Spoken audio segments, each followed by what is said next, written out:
Guys and girls, welcome to the Foot and House podcast with me, Bonisile. I'm going to be talking with you about a game that's probably been discussed ad nauseum in all of your ears. So I'm going to try and take a different approach to some of what I think about the Arsenal Manchester City game. I spoke about it in a short video where I titled the video Mikel Arteta fumbled the midfield.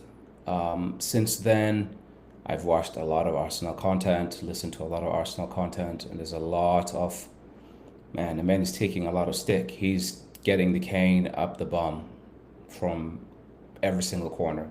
Media, broad media, Arsenal fans, and I think there are a couple of things here. I'm not going to try to be, the smarty pants or smarter than other people. I think everybody gets to talk about football the way they choose to. So I'm gonna take a slightly different approach today.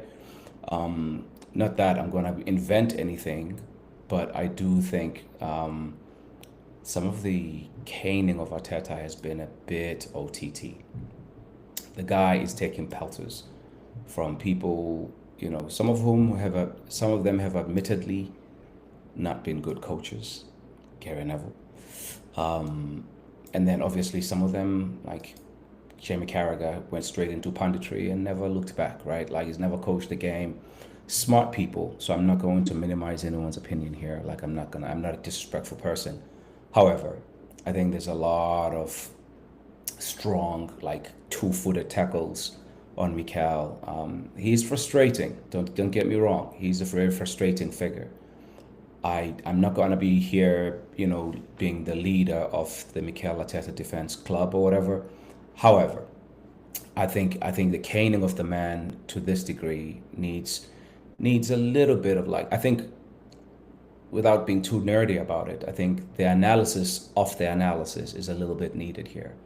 Like I think in teaching, people call it giving feedback on the feedback. So, when you're coaching a teacher, for example, you go and observe that teacher give a lesson, and the person you are answering to comes and observes the lesson to you, and they want to watch you give the feedback to the teacher you coach.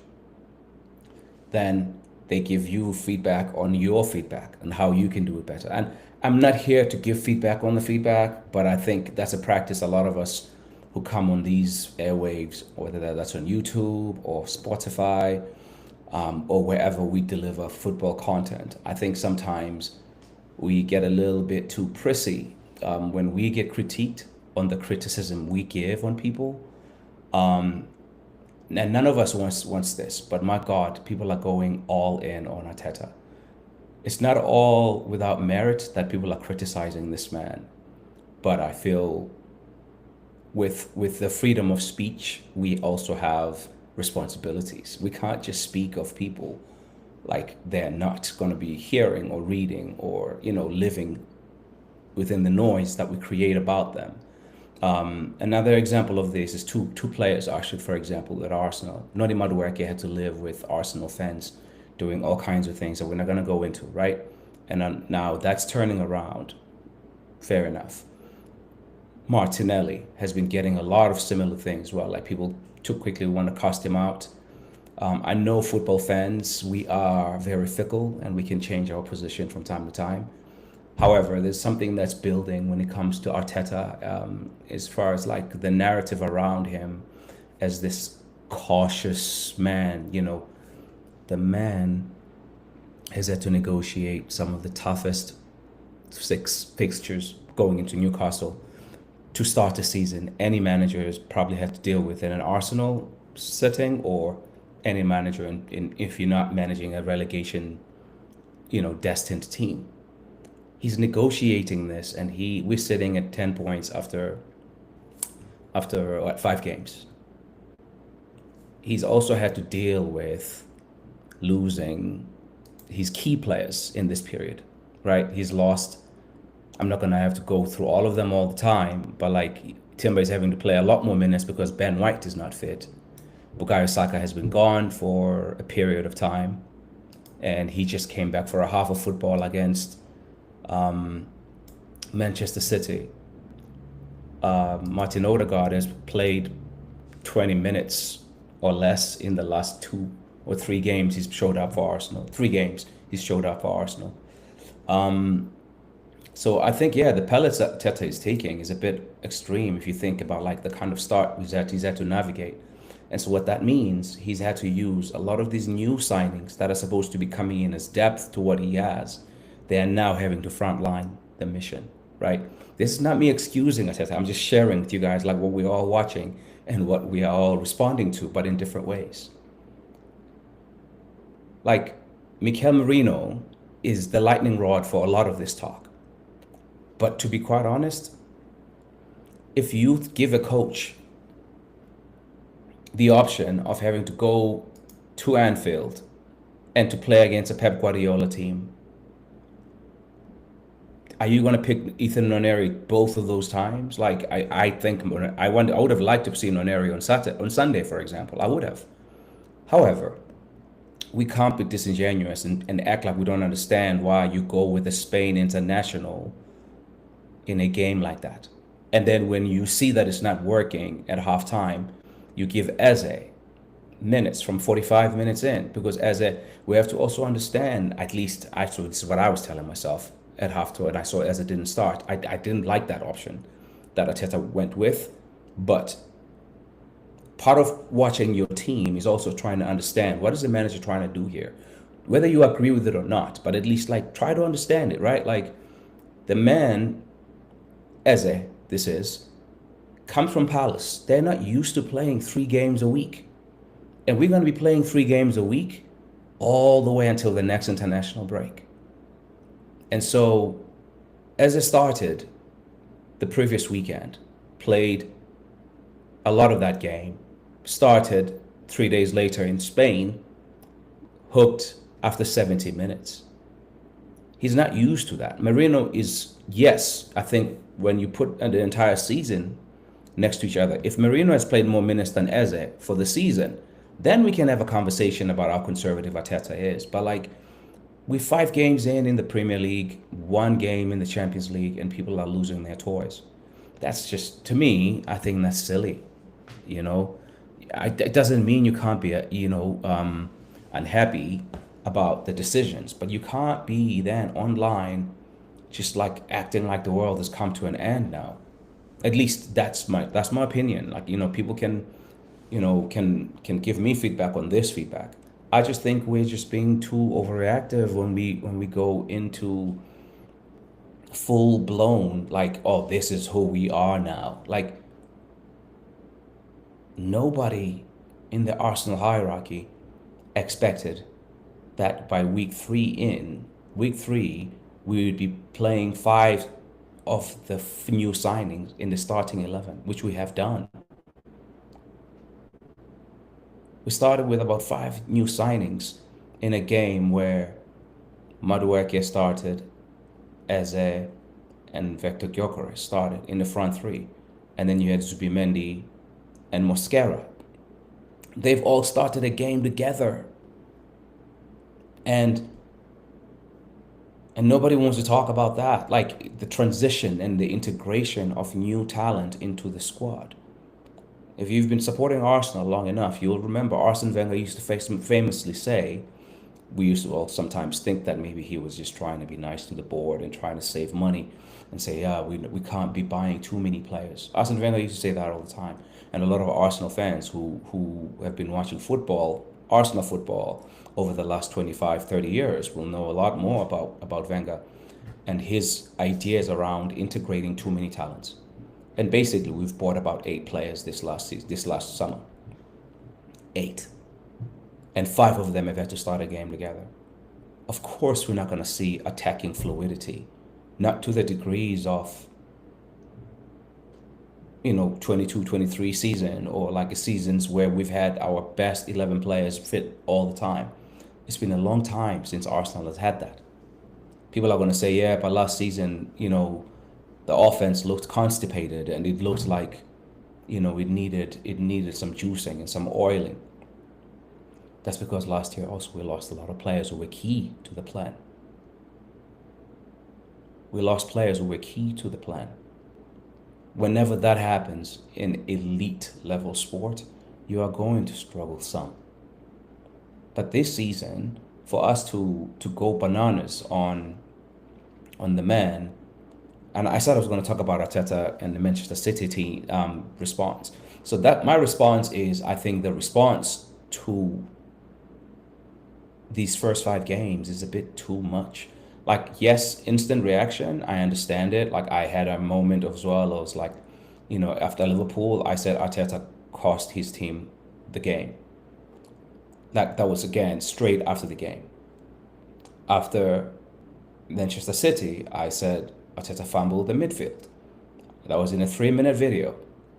But I'm big enough to come back 3 days later and say, nah, but we can't also just show signs of waving the white flag and then we're gonna call the team bottle jobs. Whereas as fans, we don't seem to have the bottle to sit through a tough period when we are navigating a period that we all knew going into the season was going to be difficult.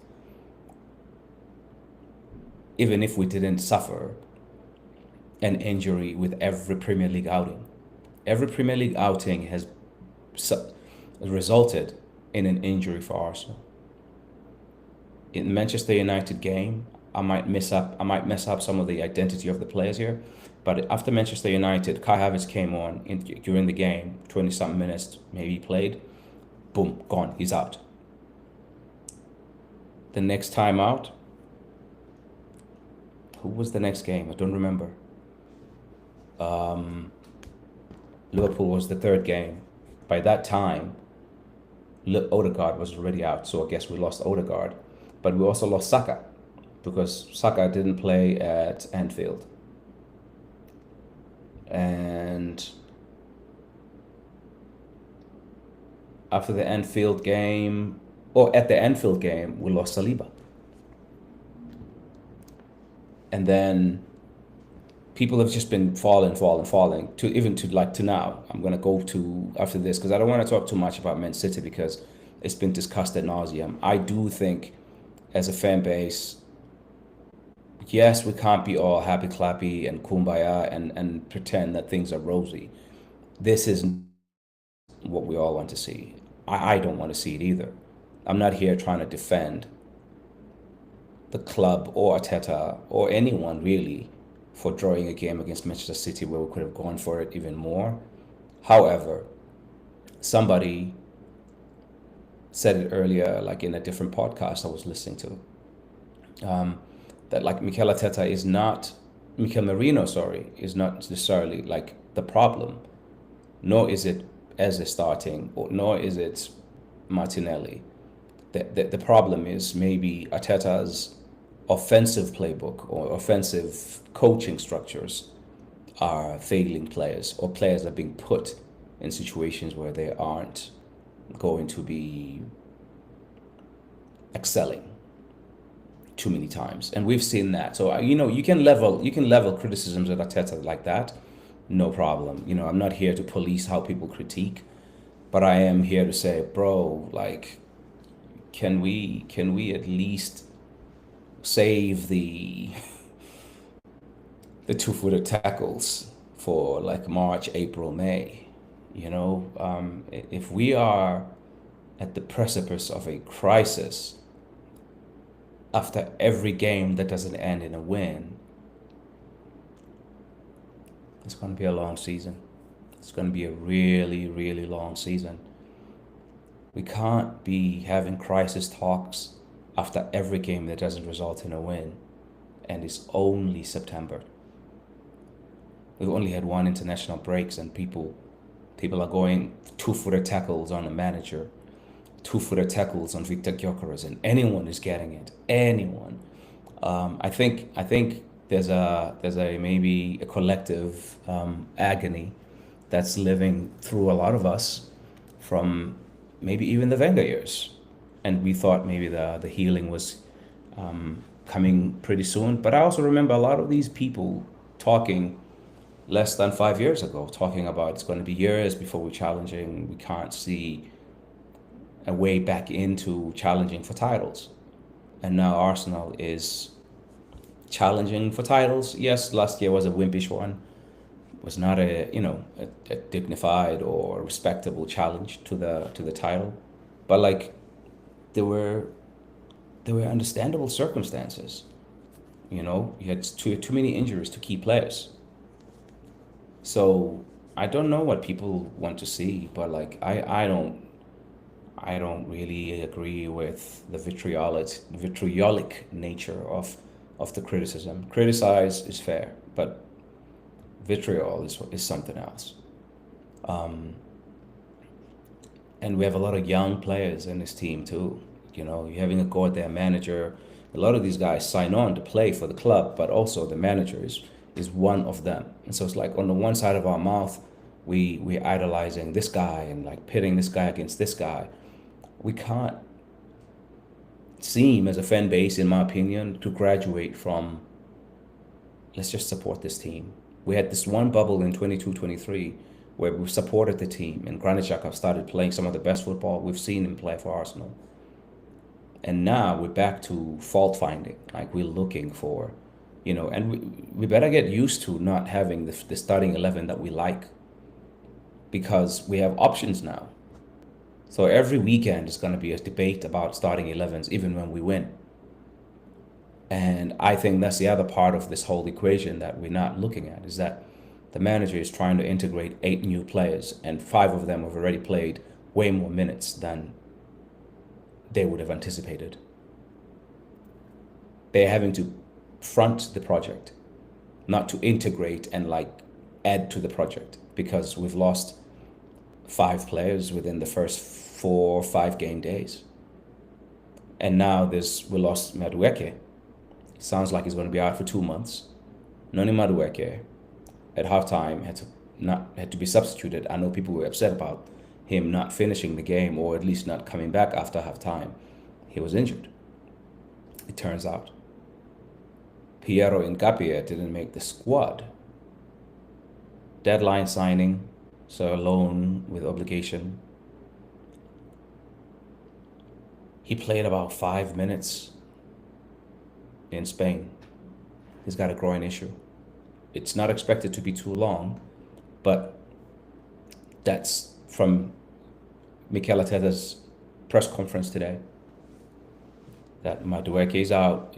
He says it's going to be weeks, but I know The Athletic put something out earlier on today saying they're expecting it to be up to 2 months, that he might only be back after the November international break. Add that to all the players that are already out. Kai Havertz still another couple months away. So like it seems as though we are just very angry as a fan base and we're at boiling point, but we're not looking at like all of these different things. We're letting the outside narrative dictate how we feel about our team. I'm not saying all Arsenal fans are in this boat, by the way. I know there are some people who are measured, but there's just too many people who are just losing their shit about what? It's September. I know Liverpool are 5 points away and they've been, able to finish the job. But there's a world in which I know it's not this world, but in a different world, I think if we had the 5 wins and we'd done it the Liverpool way, I think Arsenal fans would still be whining. 5 out of 5, we'd still be whining because Liverpool have had to win games in 84th minute or later. 4 out of the 5 games I think that they've done in the league. I think Everton was the earliest game that they kind of put to bed early. Newcastle, they needed a 17-year-old to score a 99th minute goal or something stupid like that.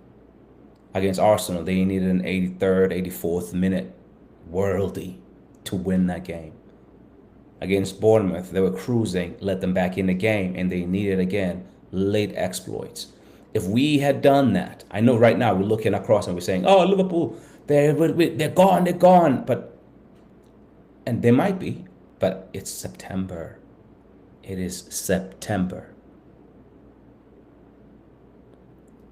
Let's pause a bit, fellas, ladies, kids, grown folk. Like I just think there's such an immediacy for all of us to be early on being right about whether it's a Teta or player X or player Y. We're gonna be fine as long as the injury. Like the one thing I think Ateta might be a problem, in the eyes of many people, and therefore people are just looking for all the data points to valid for to bring value to what they already believe. What do you, to validate? That's the English word I'm looking for, right?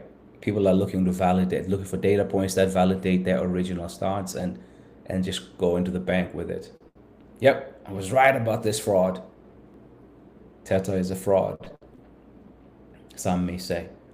But yeah, picking up injuries after every English Premier League game, it's rough times. It is really, really rough times. And again, like there are some things that Teta could have done differently in the Manchester City game. He might have been better off, for example, not giving Gyökeres another start and playing him 90 minutes for a third game running. If that's true for Eze, who had a preseason, maybe that should be also true for Gyökeres, who didn't have a preseason, right? And so he can sometimes get a bit defensive, and I understand it because he's human and people get irritated. But he's our coach. He's who we have right now. Let's criticize, but we can't just go to town every single time. I think yeah, he might have been better off, if I'm being honest, keeping Trossard in the number 9 position, or playing Merino in the number 9 position, and then you keep Eze where he was, and you play Ethan, or you play Eze in midfield and play someone else, Martinelli, if you want to go on form. He had a good game the previous weekend. I'm sorry, in Spain. So there's some things for sure that I can do better. There's some things you can do better. And speaking of the Port Vale game, like what are we expecting to see there? I think opportunities for people like Norgard. I think Norgard should be getting a chance to play. Kepa, expect that he gets a debut based on what Arteta was saying. He's been a good pro and he's been patient and he's added something to the group. So Kepa, Norgard, I would like to see some of the youngsters.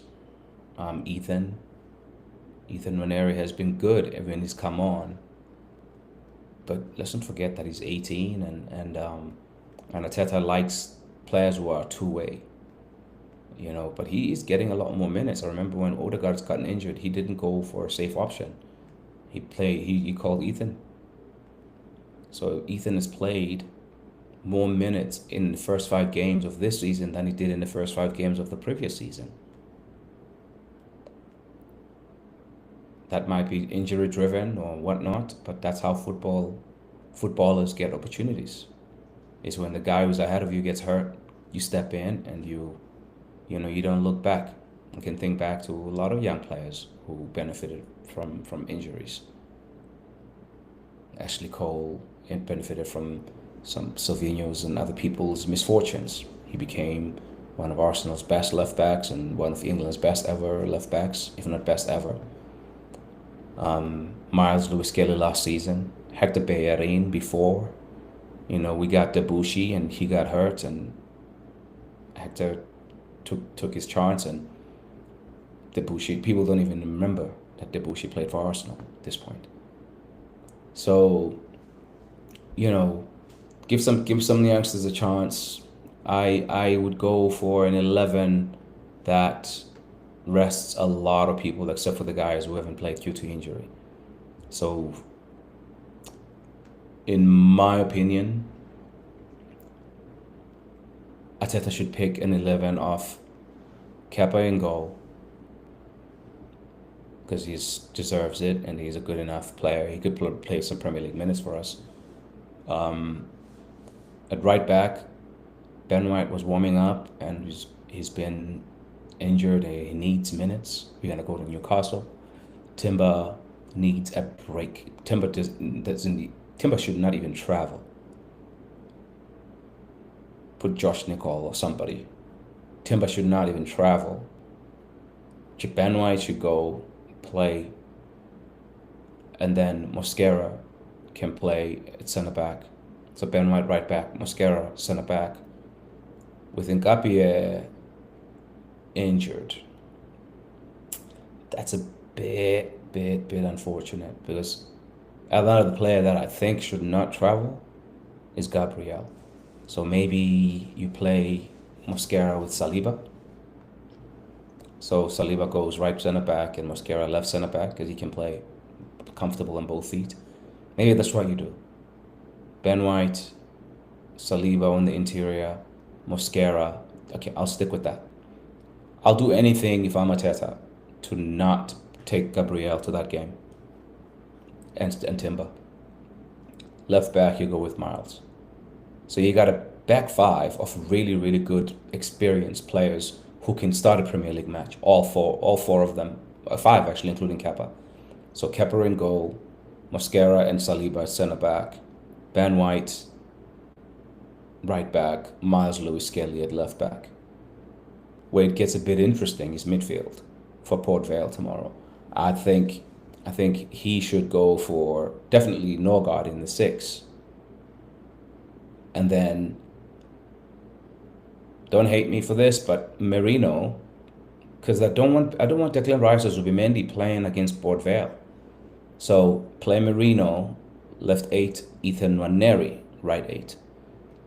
That's enough experience in that midfield for Ethan to thrive and be the 10 that he needs to be.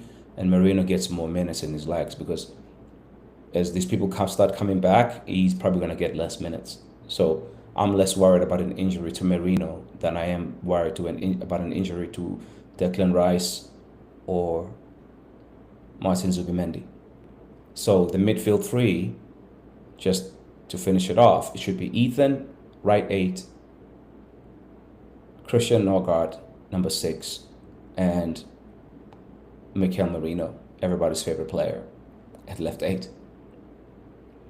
And then up front, again, this is not a weak team at all, actually. Up front, it should be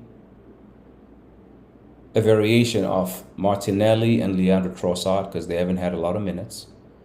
So you can decide who plays centre forward. I would actually like to look at Martinelli at centre forward in this game.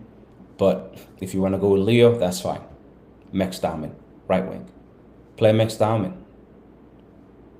If he's going to get minutes in this Arsenal first team, he played from the start for the under-21s and scored in his first game just this last week. That's a very strong 11. 3 teenagers, Miles at left back, Ethan at right 8, and Max Dahman on the right wing. And you have experience all over. Experience in midfield, experience up front, hella experience at the back. I think that would be a good team. And then you can make your bench options. Bukayo Saka needs minutes if you want to give him minutes from the bench. Or you can do a timeshare between Saka and Max. My opinion would be just rest Saka. Give him minutes in Newcastle. Just rest him. You're going to need him in Newcastle. He's your game breaker. He's the guy who makes us tick. Don't play Saka at Port Vale. Go with that 11. Leave it be. And let them sort it out. Let them fight it out with Port Vale. But yeah, man. Like, as far as like all of the losing your toys out the pram and all of that, like, I think people need to calm down a bit. People need to calm down a bit. Like, it's September. I just don't understand it. I really don't understand why we have to go all in on the manager, and like, this guy is never going to take us over the line. Some people have never even seen Arsenal win the league. Some of these people who are saying things like this. Like,